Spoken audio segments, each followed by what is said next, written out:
James. How you doing? Very good. Just a word on Saturday.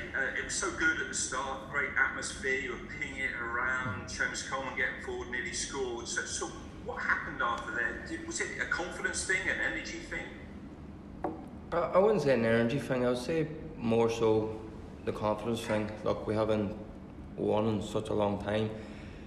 We started well, we were on the front foot, didn't score in that period, and then they had a bit of a spell with the ball, and we didn't really get the grips between the 15th, 20th minute until half time. And again, I think that just comes down to just a bit of nerves by not winning a game in so long. Hang on, guys. Scott, just hang on. Right, sorry about this. So, where are Ireland at the moment then? These difficult times, you've been with the squad obviously a long time. I mean, how difficult is this period at the moment? Yeah, look, it's always difficult when you're not winning games, and it's I don't want to use a cop out and say it's a transition period, because I think that's easy to cling on to. We need to start winning games. Look, you can say we have young players coming through and whatnot, but look, we're here now.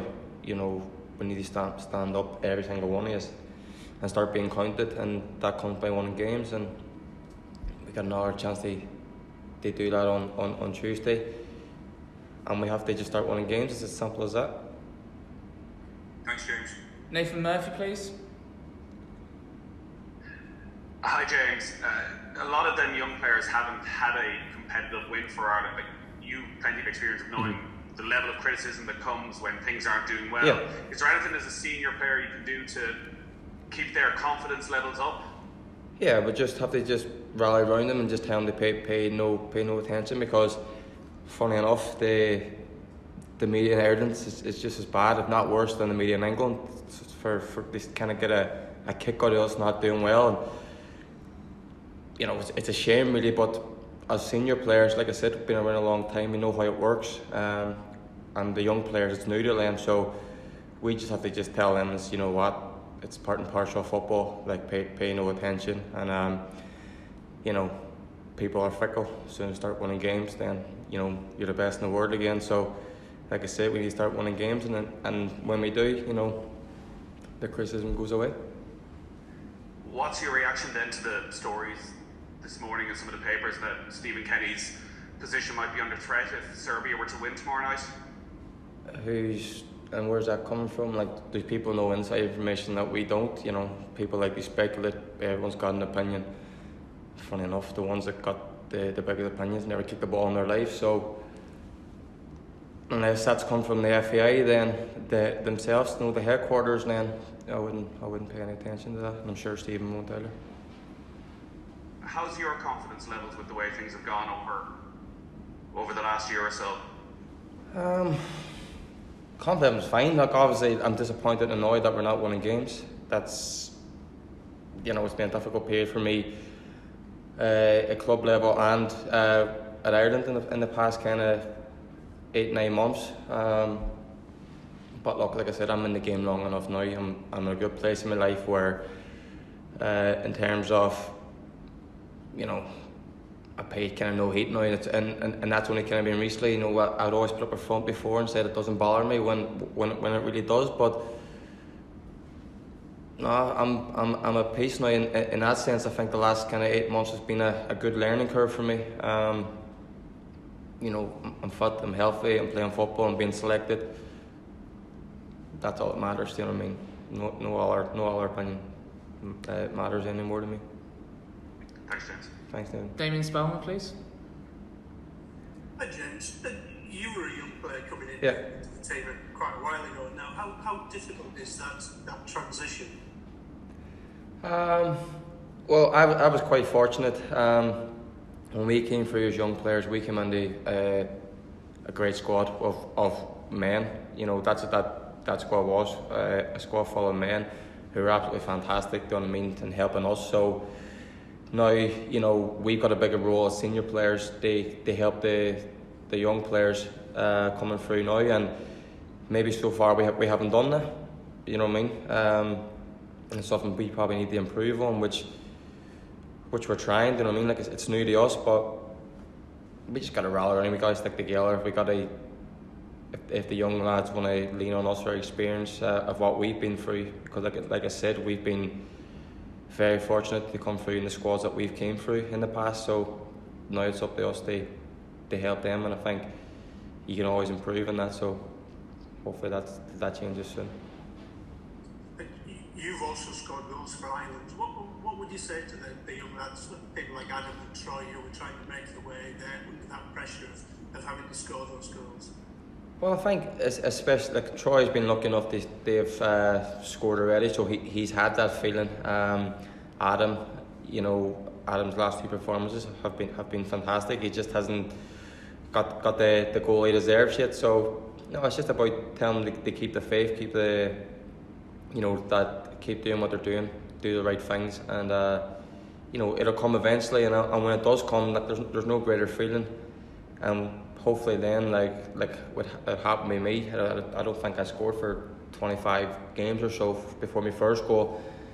Once you get that first one out of the way, it's a weight off your shoulders, and hopefully they can go on. They just kind of relax a bit more then and get a few more goals. Thank you. Paul Walsh, please. Thanks, Kieran. Hi, James. How's it going? You mentioned in one of your earlier answers that the reaction from the Irish media. Do you think the criticism from the Irish media of the team and Stephen has been unfair? I'm not just talking about just under Stephen. I'm talking about it. It's always been that way.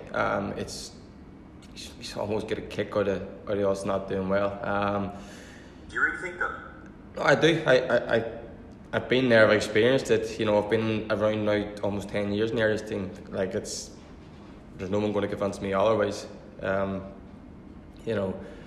Sometimes it's fair, sometimes it's not fair, sometimes it's a bit over the top.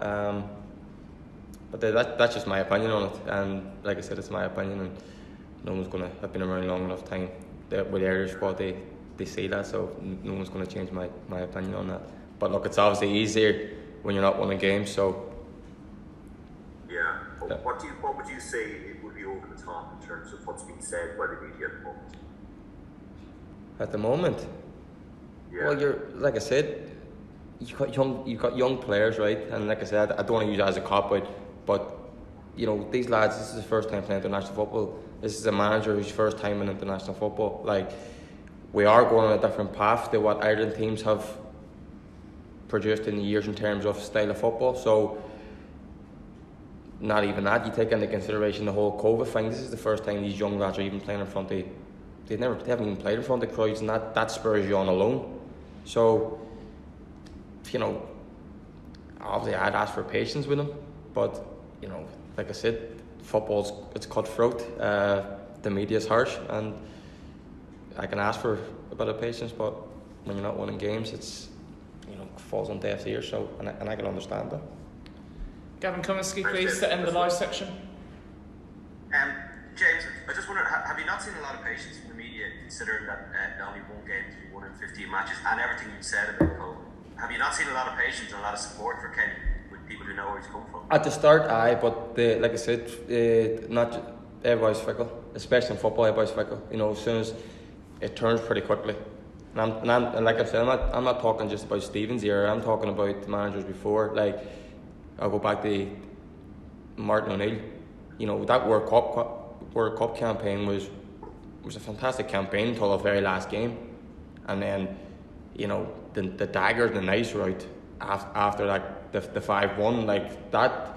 I remember the time thinking, this is madness. This is astonishing. Actually, the reaction after that, considering the group we were in and how close we came.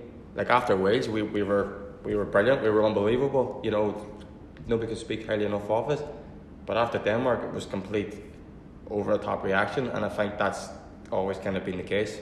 As soon as...